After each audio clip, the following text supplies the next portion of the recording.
ব্যাংককে ডক্টর মোহাম্মদ ইউনূস ও নরেন্দ্র মোদীর বৈঠকে মোদীকে কি নার্ভাস লাগছিল?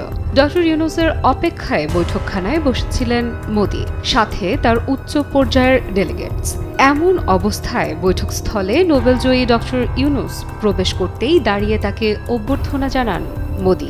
এরপর সেই বৈঠকে এতদিনের নতজানু পররাষ্ট্র নীতি থেকে বের হয়ে এসে ভারতের চোখে চোখ রেখে শেখ হাসিনাকে ফেরত চাইলেন, সীমান্ত হত্যা বন্ধ করতে বললেন, তিস্তার ন্যায্য হিস্সা চাইলেন। একই সাথে ভারতে বসে বাংলাদেশকে অস্থিতিশীল করার অপচেষ্টা থামানোর কথা বললেন প্রধান উপদেষ্টা।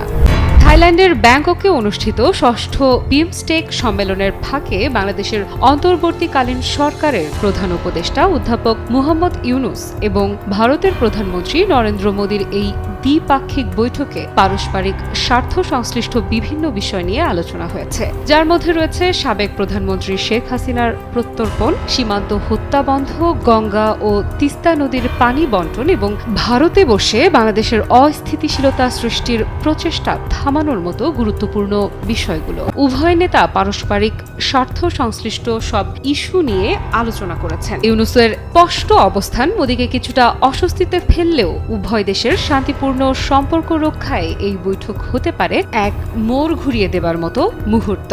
ডক্টর ইউনূসের দৃঢ় অবস্থান কি তাহলে বদলে দেবে দক্ষিণ এশিয়ার কূটনৈতিক সমীকরণ?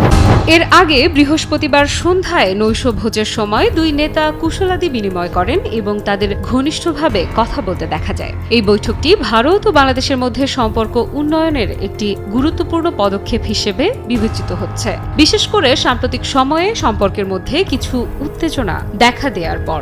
এই বৈঠক বাংলাদেশ ভারত সম্পর্কের ক্ষেত্রে একটি নতুন মাইলফলক। ডক্টর ইউনূসের দৃঢ় অবস্থান মোদীকে কিছুটা চ্যালেঞ্জের মুখে ফেললেও এটি দুই দেশের সম্পর্কের উন্নয়নের পথে একটি বড় পদক্ষেপ হিসেবে বিবেচিত হতে পারে।